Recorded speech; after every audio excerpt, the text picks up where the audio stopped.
Hello everyone, आज की इस वीडियो में HPTET JBT और DLED के जून 2024 के पेपर में आए हुए जी के पार्ट को डिस्कस करेंगे।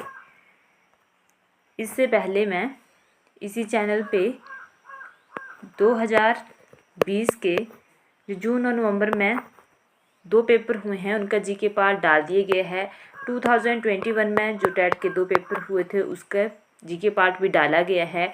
2022 वाला जो जून में पेपर हुआ था उसका पार्ट भी यहाँ पे डाल दिया गया है। बाकी उसके बाद जो है कुछ टेट बीच में हुए भी नहीं थे। उसके बाद इसके बाद मैंने फिर जो है वो नवंबर 2003 में जो पेपर हुआ है उसका जी के पार्ट भी डाल दिया और ये रहेगा 2024 का। तो अपनी तरफ से मुझे ऐसा आइडिया है कि मैंने सारे ही पेपर जो है यहाँ पे ऐड कर दिए हैं, क्योंकि बीच में JBT के पेपर कुछ टाइम के लिए नहीं भी हुए हैं, 1 या 2 टेट नहीं हुए हैं। तो अगर इसमें से फिर भी कोई पेपर हमारे पास बच जाता है जो हमसे नहीं डाला गया हो, अब मेरे हिसाब से तो ऐसा है कि इसके बीच में बाकी वो पेपर हुए ही नहीं थे, क्योंकि कुछ टाइम के लिए JBT टेट नहीं हुआ है। अब ये मेरे को आइडिया नहीं है कि 1 टाइम नहीं हुआ है या 2 टाइम नहीं हुआ है। तो आपने कमेंट करके बता देना है कि अगर बीच में और पेपर हो चुका है कोई तो उसकी डेट बता देना कि कौन सा पेपर हमसे छूटा है। अदरवाइज़ अपनी तरफ से मैंने सारे पार्ट्स जो हैं वो डाल दिए हैं। हो सकता है अगर कोई हुआ हो, पर मुझे ऐसी याद है कि बीच में 2 पेपर नहीं हुए थे, क्योंकि जून वाला हमने डाल दिया है नवंबर में और उसके बाद फिर 2000 जून वाला, ये 2 पेपर यहाँ पे ऐड नहीं है। तो मैंने बच्चों से भी पूछा था तो उन्होंने भी यही बोला था कि इस टाइम पे 2 टाइम टेट नहीं हुआ है। परंतु फिर भी अगर आगे पीछे करके दिया हुआ है कभी HP बॉस ने तो आपने ज़रूर बताना है कि कौन सा पेपर हमसे छूटा है। अगर छूटा होगा तो हम वो वाले पार्ट भी यहाँ पे आपको ऐड कर देंगे। वैसे ही आप हिंदी, इंग्लिश, साइको और मैथ्स के पार्ट्स भी जो हैं हमारे चैनल पे देख सकते हो। डेली आपको वो भी यहाँ पे करवाए जाएंगे और वैसे ही डाल दिए जाएंगे इकट्ठे करके सारी वीडियोस। फिर आपको टॉपिक वाइज यहाँ पे करवाया जाएगा। अगर आपको टॉपिक वाइज वीडियो चाहिए होगी, आपको अच्छा लग रहा है हमारा बनाना, तो जल्दी से जल्दी कमेंट करके आपने बताना है, ताकि आपके आने वाले टैट के लिए फिर तैयारी अच्छी सी करवा दी जाए जब तक आपका टैट होगा। स्टार्ट करते हैं। 121 मुख्यमंत्री सुख आश्रय योजना के तहत किस आयु तक के अनाथों को शामिल किया गया है? करेक्ट आंसर रहेगा डी, 27 वर्ष के आयु तक की सीमा के अनाथ बच्चों को इसमें शामिल किया गया है। नेक्स्ट रहेगा क्वेश्चन, विश्व स्वास्थ्य संगठन ने जनवरी 2024 में किस देश को मलेरिया मुक्त घोषित किया है? सही आंसर रहेगा सी, काबो वर्डे, ऑप्शन सी। 123 भारत की किस राज्य की सर्वाधिक लंबी तटरेखा है? तो सबसे लंबी तटरेखा जो है वो है गुजरात की, ऑप्शन ए सही रहेगा। ऐसे पता ना लगे तो मैप पे देख लेना, वहाँ पे आपको अच्छे से समझ आ जाएगा। फिर से बोल रही हूँ, जब भी तैयारी करते हो मैप को जरूर ध्यान में रखा करो, क्योंकि आधे क्वेश्चन आजकल एग्जामिनर जो है वो ज़्यादातर मैप से रिलेटेड डालता है। तो अगर देखा होगा अच्छे से मैप तो फिर आपको आइडिया होता है। विश्व भारती विश्वविद्यालय के शोधकर्ताओं ने हाल ही में खोजे गए नए बैक्टीरिया का नाम किसके नाम पर रखा गया है? सही आंसर रहेगा 124 के लिए ऑप्शन सी, रविंद्रनाथ टैगोर। ये विश्व भारती विश्वविद्यालय जो है ये पश्चिम बंगाल में है।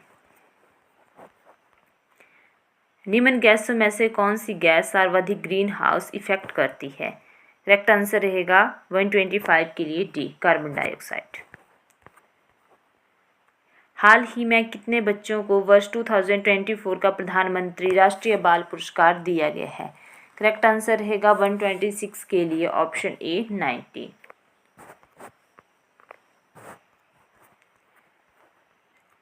127 वर्ष 2024 में कौन सी लोकसभा के चुनाव हुए हैं? तो इस बार जो चुनाव हुए हैं ये था 18वें नंबर की लोकसभा, ऑप्शन सही रहेगा 127 के लिए बी, 18 नंबर की लोकसभा के चुनाव हुए हैं इस बार। तो जो भी करंट के टॉपिक होते हैं उनको तो एटलीस्ट आपने ध्यान में रखना होता है, साथ साथ में थोड़ा बहुत करंट पढ़ते रहा करो कि आजकल जो है हिमाचल प्रदेश में, भारत में, विदेशों में क्या चला हुआ है, तो उससे रिलेटेड क्वेश्चन जो है वो पेपरों में बन जाते हैं। राष्ट्रीय मतदाता दिवस कब मनाया जाता है? करेक्ट आंसर रहेगा ए 25 जनवरी। इस वाले क्वेश्चन को तो एग्जामिनर पता नहीं कितनी बार जो है वो टैट में डालता होगा। 129 नंद वंश का अंतिम सम्राट कौन था? सही आंसर रहेगा इसके लिए ऑप्शन बी, धनानंद। अगर आपसे पूछा जाए कि नंद वंश के संस्थापक कौन थे, तो नंद वंश की संस्थापना जो की थी वो की थी महापद्म नंद ने, ठीक है। उसके बाद फिर आगे जाकर के इसके अंतिम शासक जो होते हैं वो होता है घनानंद। और घनानंद की मृत्यु जो है वो चाणक्य अपने प्रिय शिष्य चंद्रगुप्त मौर्य के सहयोग से घनानंद की हत्या करते हैं और मौर्य वंश की स्थापना यहाँ पे फिर होती है। तो ये आपने याद रखना है कि जैसे ही नंद वंश की समाप्ति होती है वैसे ही मौर्य वंश का काल जो है वो स्टार्ट होता है। और मौर्य काल में आपको पता है बड़े अच्छे अच्छे योद्धा आपको देखने मिलेंगे। मौर्य वंश में आपने जो है वो चंद्रगुप्त मौर्य, अशोक, इनके नाम जो है आपको मौर्य वंश में देखने को मिलते हैं।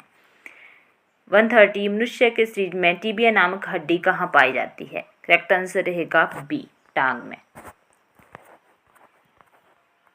131 किस रोग के प्रतिरक्षण हेतु बच्चों को BCG का टीका लगाया जाता है?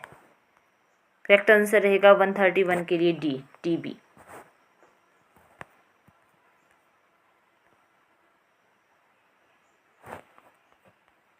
131 के लिए करेक्ट आंसर डी। 132 विश्व की वो शाखा जिसके अंतर्गत कवकों का अध्ययन किया जाता है उसे क्या कहते हैं? करेक्ट आंसर रहेगा सी, माइकोलॉजी।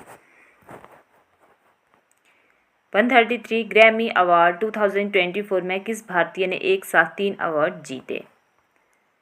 करेक्ट आंसर रहेगा 133 के लिए ऑप्शन ए, उस्ताद जाकिर हुसैन। तो यहाँ पे इस वाले पेपर में 2024 के पेपर में जो है वो मैक्सिमम क्वेश्चन करंट के पूछे थे। तो थोड़ा बहुत जब भी आपके पास फ़ोन में बहुत से आजकल करंट अफेयर्स ऐप हैं तो वहाँ से आप डेली का डेली थोड़ा बहुत देखते रहा करो जो कि मेन हो, ठीक है। जैसे HP के बारे में न्यूज़पेपर में कोई बात आ रही है तो उसको भी साथ के साथ ध्यान रख लिया करो, क्योंकि कई बार एग्जामिनर जो है वो करंट टॉपिक्स पे ज़्यादा ध्यान देता है। और टैट के पेपरों में ऐसा करंट आपसे नहीं पूछा जाएगा जो बड़ा हाई फाई होगा, बस वो ज़्यादा ध्यान में रखना होता है आपने, जैसे किसी को अवार्ड मिला, ठीक है, या कोई और ऐसी फेमस घटना हो गई जिससे रिलेटेड न्यूज़ में काफ़ी दिन चला रहा, तो वहाँ से क्वेश्चन जो है वो बनने की पूरी संभावना फिर हो जाती है। 134 के लिए क्वेश्चन है कौन सा ग्रह लाल ग्रह के नाम से जाना जाता है? करेक्ट आंसर रहेगा बी, मंगल। नेक्स्ट है पेनिसिलिन की खोज किसने की थी? तो पेनिसिलिन की खोज की है अलेक्जेंडर फ्लेमिंग ने, ऑप्शन ए।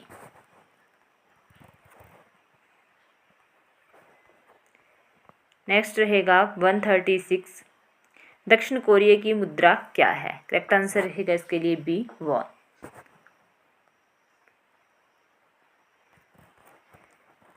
नेक्स्ट है हिमाचल प्रदेश में डुंगरी नामक मेला कहाँ लगता है? 137 के लिए सही आंसर जो रहेगा वो है सी, कुल्लू में। डुंगरी मेला जो है वो कुल्लू के मनाली में लगता है। अगर एग्जैक्ट पूछा जाए तो कुल्लू के मनाली में। और यह मेला जो है वो मई महीने में मनाया जाता है और यह मई महीने में मनाया जाने वाला मेला माँ हडिम्बा देवी को समर्पित है। तो इतना आपने ध्यान में रखना है कि यह मेला कुल्लू के मनाली में लगता है, मई महीने में मनाया जाता है और यह मेला जो है माता हडिम्बा जी को जो है वो समर्पित है। शिमला में बेकार प्रथा के विरुद्ध आंदोलन किस व्यक्ति ने छेड़ा? करेक्ट आंसर रहेगा 138 के लिए बी, सैमुअल स्टोक्स ने। -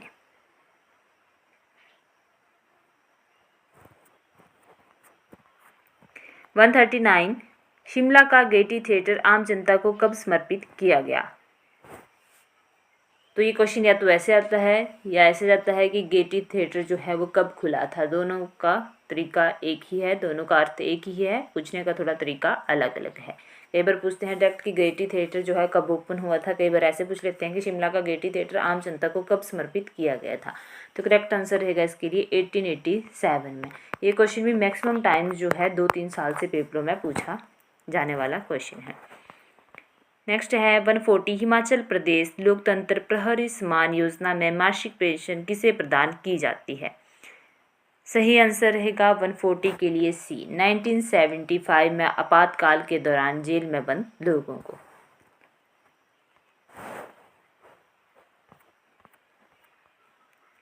वन 41, टेस्ला कंपनी के वर्तमान सीईओ कौन है। तो ये आपके लिए काम रहेगा, आपने कमेंट करके बताना है, वहाँ पे डालना गूगल पे, 1 मिनट से भी पहले आपको इसका आंसर जो है वो मिल जाएगा और नेक्स्ट टाइम के लिए भी आपको फिर ये याद रहेगा। 142, अंतर्राष्ट्रीय साक्षरता दिवस किस दिन मनाया जाता है। मैंने कई बार बोला है कि डेज वाला टॉपिक जो है अपने टैट के लिए ज़रूर तैयार आपने करना है, क्योंकि यहाँ से क्वेश्चन मैक्सिमम टाइम देखने को मिलता ही मिलता है। दूसरा क्वेश्चन ये आ गया यहाँ पे, पहला था वोटर डे वाला और नेक्स्ट आ गया ये, तो 2 क्वेश्चन तो इसी पेपर में आपको यहाँ से देखने को मिल गए। तो फिर अगर आप बाद में बोलो कि हमारा टैट क्लियर नहीं होता है, तो उसकी कुछ वजह ये भी हैं कि कुछ टॉपिक तो एग्जामिनर वो डालता ही डालता है जहाँ से पहले क्वेश्चन आए होते हैं। तो फिर थोड़ी सी तो आपको उस हिसाब से तैयारी, अब सारे क्वेश्चन तो नहीं पता लगता कि एग्जामिनर किस हिसाब से डाला गया, परंतु हाँ इतना ज़रूर है कि कुछ टॉपिक ऐसे हैं जहाँ से क्वेश्चन वो रिपीट कर देता है। अगर वहाँ से रिपीट क्वेश्चन होते हैं तो फिर आपके लिए काफ़ी ज़्यादा हेल्प हो जाएगी। और पुराने पेपर ज़रूर पढ़ना, क्योंकि टैट में मैक्सिमम क्वेश्चन जो है वो पेपरों में रिपीट हुए आए हैं, रिपीट होते ही होते हैं। करेक्ट आंसर रहेगा इसके लिए सी, 8 सितंबर। यूरोप की सबसे लंबी नदी कौन सी है। करेक्ट आंसर रहेगा सी, वोल्गा।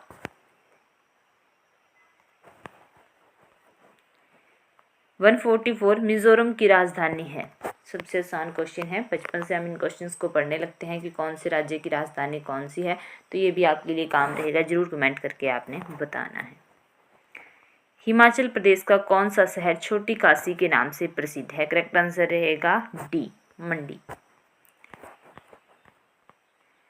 146, स्पीति घाटी का अंतिम गांव कौन सा है। 146 ऑप्शन सी, लोसर। लोसर जो है वो स्पीति घाटी का अंतिम गांव है। ये वाला क्वेश्चन जो है वो पीजीटी में भी इस बार पूछा गया था।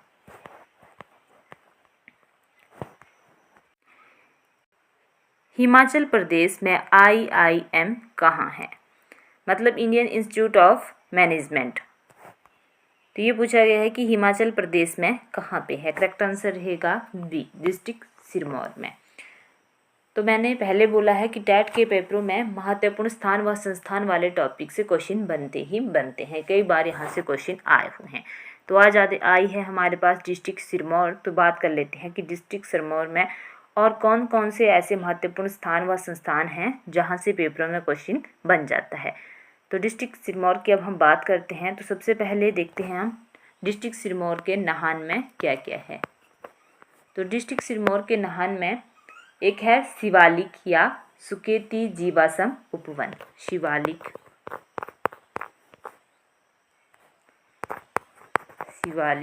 या सुकेती जीवाश्म उपवन। तो ये कहाँ है, ये है नाहन में। और दूसरा और क्या है नाहन में, नाहन में दूसरा है लिंटन स्मारक।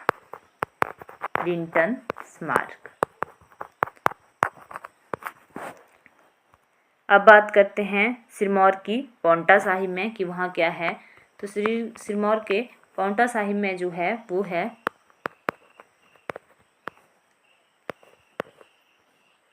एक, तो आपको यहाँ पे देखने को मिलेगा ऋषि कल्पी स्मारक। कई बार पेपरों में पूछ लेते हैं ऋषि कल्पी स्मारक, आधा आधा ही मैं लिख रही हूँ। और किला लोहगढ़, किला लोहगढ़, लोहगढ़, ठीक है। तो सिरमौर के पांवटा साहिब में है ऋषि कल्पी स्मारक और किला लोहगढ़। अब बात करते हैं उसके बाद नाहन में एक और था महिमा पुस्तकालय, उसको भी आपने याद रखना है कि महिमा पुस्तकालय कहाँ है। तो महिमा पुस्तकालय है नाहन में।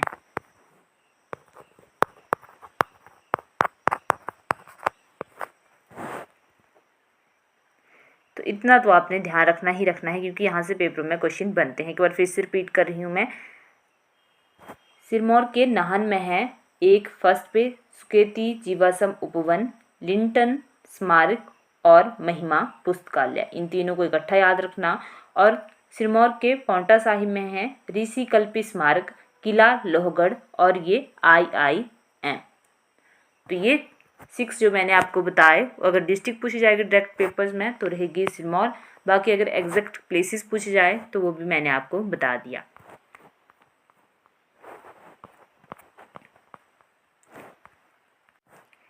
नेक्स्ट बात करते हैं कि कालाटोप वन्य जीव अभयारण्य कहाँ स्थित है। करेक्ट आंसर रहेगा डी, चंबा में।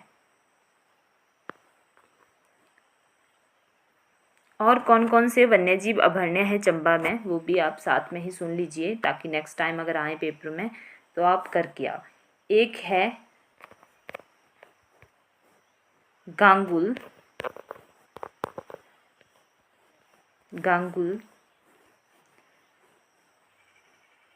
सियालबही, ये साथ में ही है, इकट्ठा ही है ये। गांगुल सियालबही।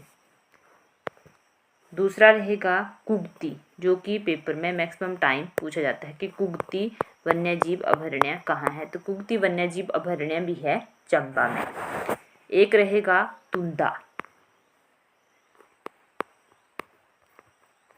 तुंदा भी है चंबा में। और एक रहेगा सेचुतुआन नाला। अब इसको रब करके लिखती हूँ मैं यहाँ पे, सेचुतुआन नाला। तो ये 5 के 5 मेन वन्यजीव अभयारण्य हैं जो कि है चंबा में। फिर से बोल रही हूँ मैं, चंबा के वन्यजीव अभयारण्य कालाटोप खजियार, गांगुल सियालबही, कुगती, तुंदा को जो है कई बार तुंदा लिखा होता है और कई बार तुंडाह लिखा होता है। पेपरों में अलग अलग तरह से एग्जामिनर डालता है, कई बार इसको पेपरों में तुंदा लिखा होता है और कई बार जो है इसे ऐसे लिखा होता है तुंडा। अलग अलग पेपरों में थोड़ा बहुत लिखने का इसका फ़र्क होता है, तो इसको पहचान लिया करो कि एग्जामिनर ने हो सकता है इसी चीज़ को इस प्रकार से लिखा होगा। तो कहीं पे तुंदा लिखा होता है और कहीं पे तुंडा भी ये देखने को मिला है। और सेचुतुआन नाला, तो ये सारे के सारे वन्यजीव अभयारण्य हैं चंबा में। और ये एक्स्ट्रा आपको काफ़ी ज़्यादा हेल्प करेगा। मैं बताती ही थोड़ा थोड़ा एक्स्ट्रा हूँ, तो ऐसा किया करो कि अच्छे से कर लिया करो, क्योंकि आपके काम की चीज़ें हैं। नेक्स्ट है भारत में कितने उच्च न्यायालय हैं। करेक्ट आंसर रहेगा ऑप्शन बी 25। नेक्स्ट है महाराष्ट्र की पहली महिला पुलिस महानिदेशक कौन बनी है। करेक्ट आंसर रहेगा ए, रश्मि शुक्ला। वीडियो अच्छी लगे तो वीडियो को लाइक करना, शेयर करना और चैनल को सब्सक्राइब करना ना भूलना। तो 2020 से लेकर के 2024 तक जितने भी टैट हुए हैं उन सभी का जीके पार्ट हमने कंप्लीट कर दिया है।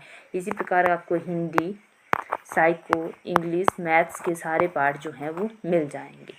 और फिर हम करेंगे अलग अलग टॉपिक वाइज हर एक पार्ट को, ठीक है।